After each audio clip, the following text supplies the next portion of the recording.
Hola, buen día, ¿cómo están? Espero que todos estén muy bien. Vamos hoy a iniciar el tema 9, que se llama vectores en R.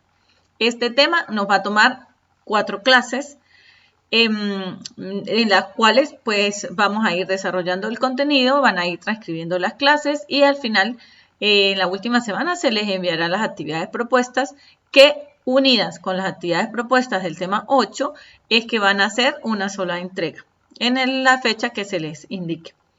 Entonces, vamos a iniciar con el tema 9.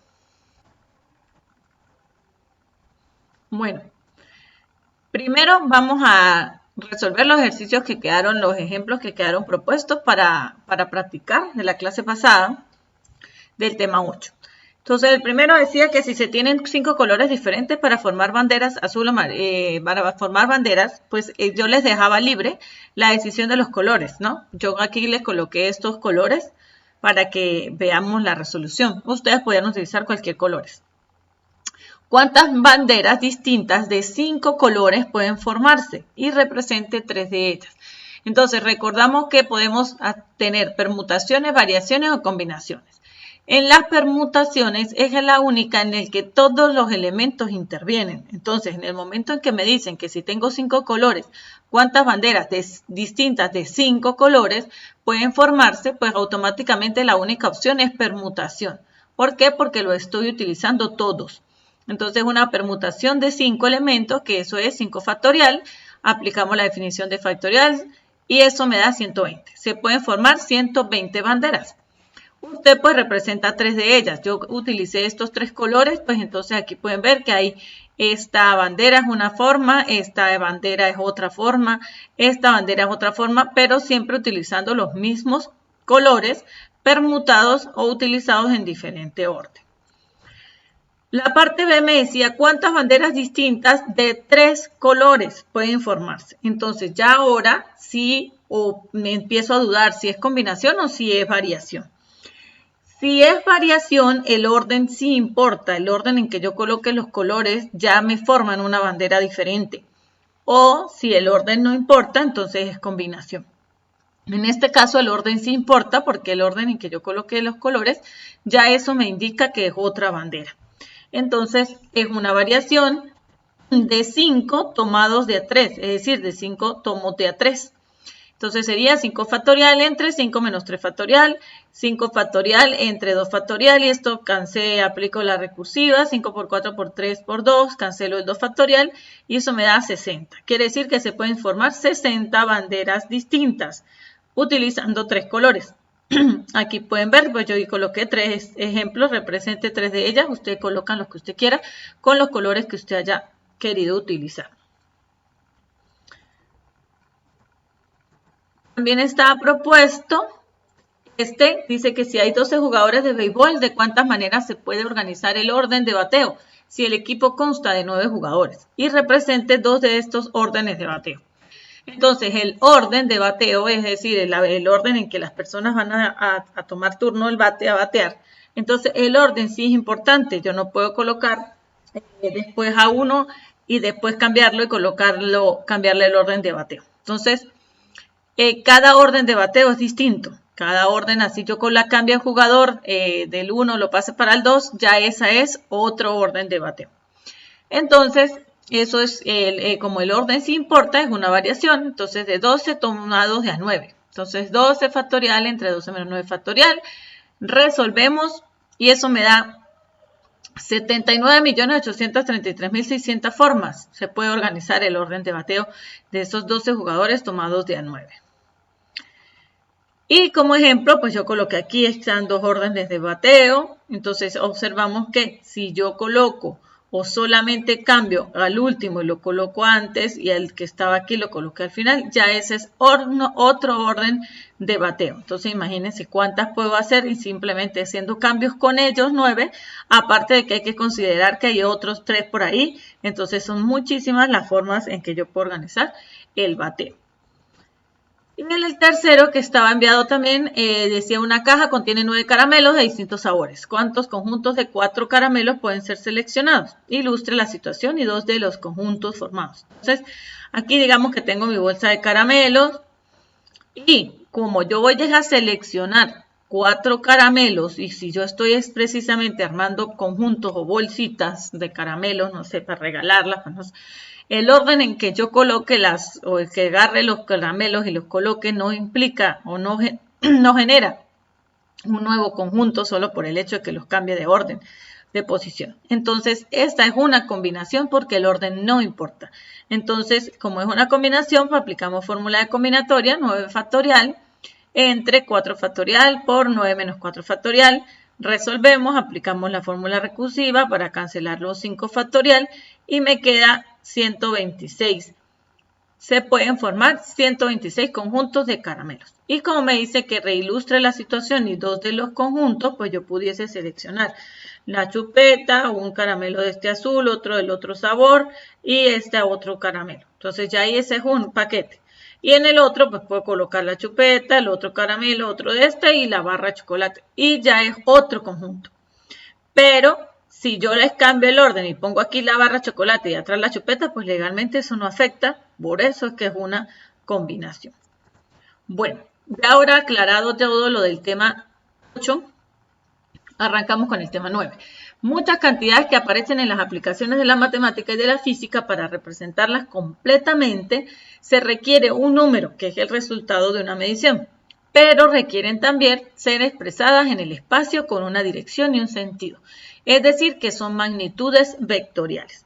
Por ejemplo, la velocidad, la aceleración, la fuerza, el peso, entre otras. ¿Por qué? Porque dicen que no queda para representarlas completamente. Bueno, es que es distinto que usted diga que lleva una velocidad de 45 metros sobre segundo, ya digamos que esa es el resultado de la medición, que es el número, pero para yo reconocerla completamente, yo puedo decir que va a la derecha, o va en sentido a la derecha, o el ángulo de inclinación.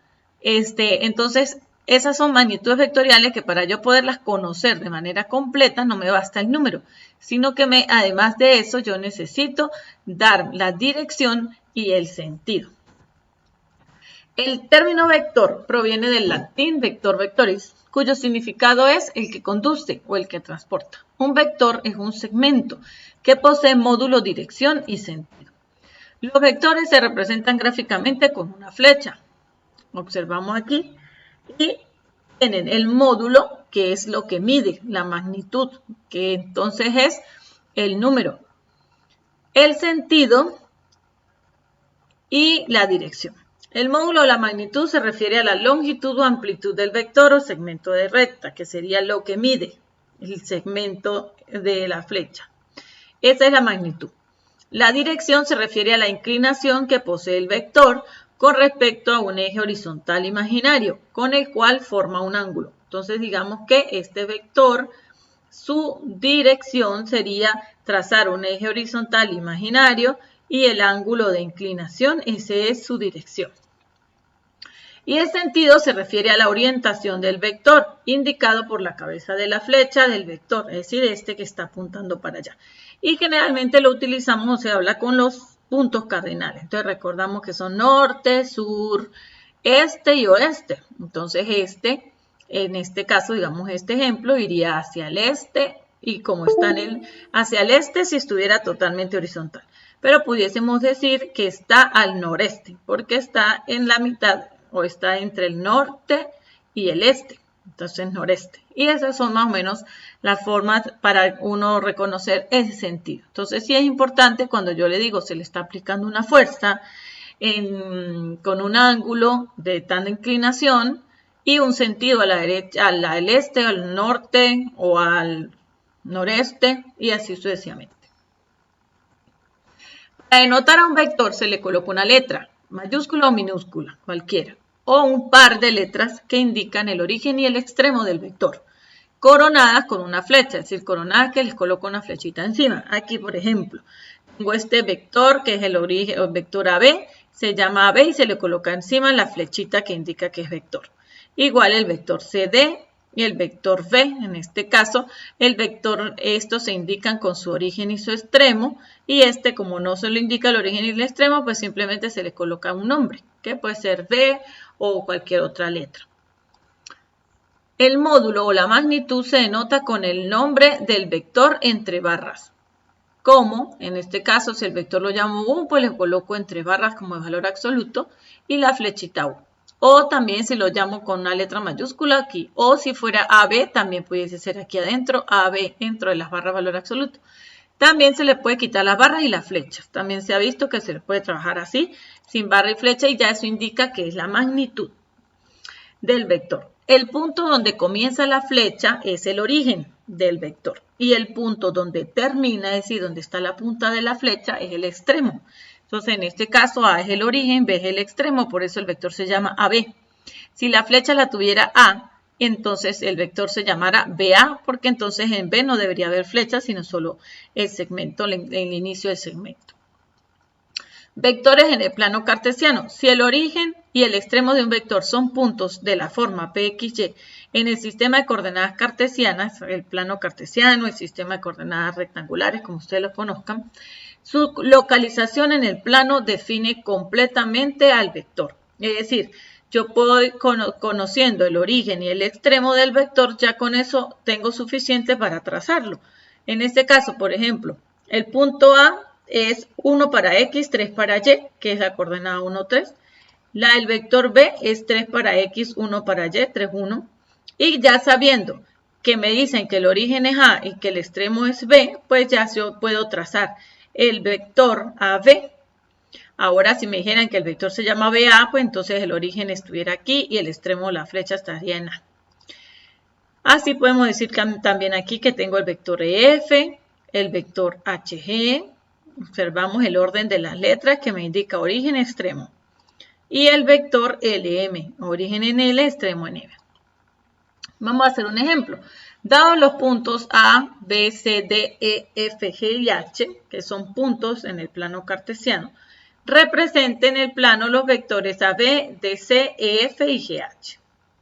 Entonces, construyo mi sistema de coordenadas cartesianas o mi plano cartesiano.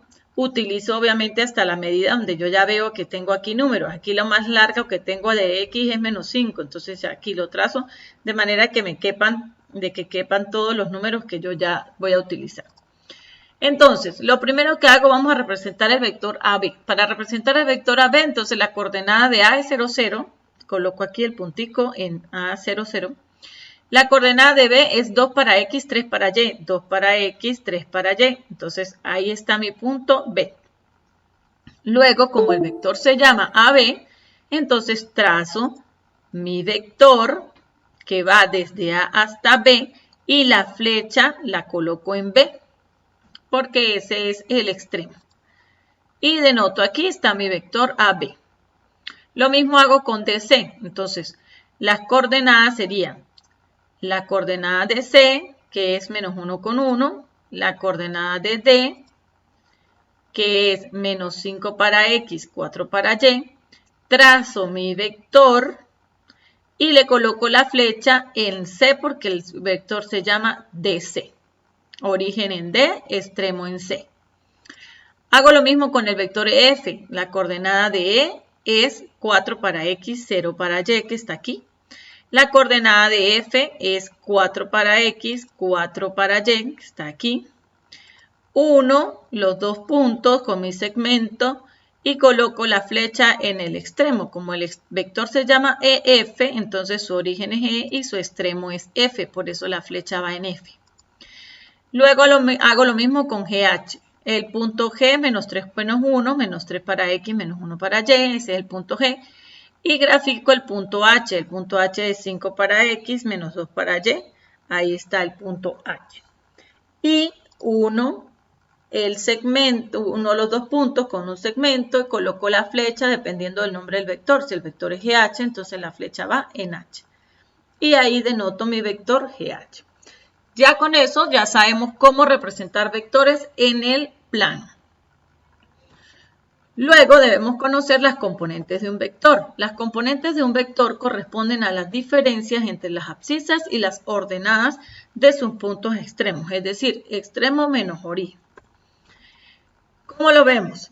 Si tengo, por ejemplo, el vector AB, que tiene origen A, que es X1, Y1, coordenadas en el plano, y el punto B, que es x2, y2. Entonces, de ahí se forma mi vector AB.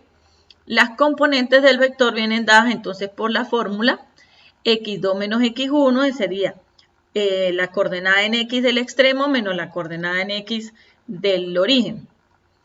Luego, coma, y2 menos y1, la coordenada en y del extremo menos la coordenada en y del origen. Y eso me da las componentes del vector. Observamos que este símbolo que se utiliza, que parece en paréntesis, pero más curviadito, con más un pico, se usa para evitar la confusión con la designación del punto, que ya nosotros lo conocemos, que los puntos se denotan con paréntesis. Entonces, como es para, digamos, denotar que es las componentes de un vector, entonces se utiliza esta forma de paréntesis con este pico. Luego, dado un vector cualquiera, AB, representado en el plano cartesiano por su origen y su extremo, siempre es posible determinar un vector equipolente a este vector AB. ¿Qué significa que sea equipolente? Que tienen ', magnitud, igual dirección y igual sentido. Y que va a comenzar, a este vector equipolente al vector original AB, se le llama AB'. Y va a ser, digamos, va a tener la misma magnitud, dirección y sentido, pero va a comenzar en el origen del sistema de coordenadas y el extremo de ese vector equipolente son las componentes del vector AB. Vamos a hacer un ejemplo. Dados los puntos A, 5, 1 y B, 2, 4, representan el plano cartesiano el vector AB y su vector equipolente AB'. Entonces, dibujo mi plano cartesiano. Vamos a representar el punto A, que es 5 para X, 1 para Y. Aquí está el punto A. Representamos el punto B, 2 para X, 4 para Y. Aquí está el punto B. Unimos los dos puntos con un segmento de recta y le coloco la flecha en B porque el vector se llama AB. Ahora, para trazar su vector equipolente, yo necesito conocer las componentes del vector. Aquí está el vector AB. Para yo conocer las componentes del vector, por aquí me trae la formulita, x2 menos x1, y2 menos y1. Entonces, las coordenadas del origen, que en este caso es A, sería x1, y1, y como el punto A es 5, 1, pues entonces x1 será 5, y1 será 1. Las coordenadas del extremo, entonces es el B, porque el vector se llama B, entonces B es su extremo. Entonces las coordenadas de B es 2, 4. Eso significa que x2 va a ser 2 y y2 va a ser 4. Luego aplicamos la fórmula de las componentes del vector, que sería x2 menos x1, y2 menos y1. Eso me da, ¿cuánto vale x2? 2. Menos x1, que vale 5, coma, y2 que vale 4 menos y1 que vale 1. Eso me da que las componentes del vector son menos 3 con 3. Y vamos a graficar entonces el vector equipolente. El vector equipolente tiene su origen en el origen del sistema de coordenadas. Y su extremo son las componentes del vector, que en este caso es menos 3 con 3. Menos 3 para X, 3 para Y. Unimos los dos puntos. Y ahora sí, este es mi vector equipolente a este, AB'. Y si yo trasladara este vector para este, tienen exactamente la misma magnitud, tienen la misma dirección, en este caso apuntan para noroeste, norte y oeste, noroeste, y con la misma dirección porque tienen el mismo ángulo con respecto a la horizontal, que se traza imaginaria, en este caso traería aquí, y este. Observamos, pues también pudiésemos relacionarlo con rectas con segmentos paralelos. Ellos van a ser paralelos. Y con esto terminamos por hoy y vamos a dejar para práctica. Dados los puntos A, B, C, D, E y F, representan el plano cartesiano los vectores AD, BC, FE y sus correspondientes vectores equipolentes. Es decir, va a ser lo mismo que se hizo en el ejemplo 2. Para cada vector. Para el vector AD le va a ser un plano, para el BC otro y para el FE otro, para que no les queden todos ahí montados. Con esta clase iniciamos el tema 9, para el cual se desarrollarán 4 clases. Dentro de la evaluación de este tema está la transcripción de esta clase, considerando presentación, creatividad e iniciativa en el desarrollo de las mismas. Si deseas ampliar lo aplicado en clase, te recomiendo los siguientes enlaces. Aquí hay 3 enlaces que les pueden ayudar a completar la información de lo visto hoy sobre vectores. Pues si tienen dudas o inquietudes, pues saben que me pueden escribir a través del foro de la plataforma o mi mensajería privada, ya sea de WhatsApp o de la misma plataforma Moodle. Que estén muy bien, hasta la próxima clase.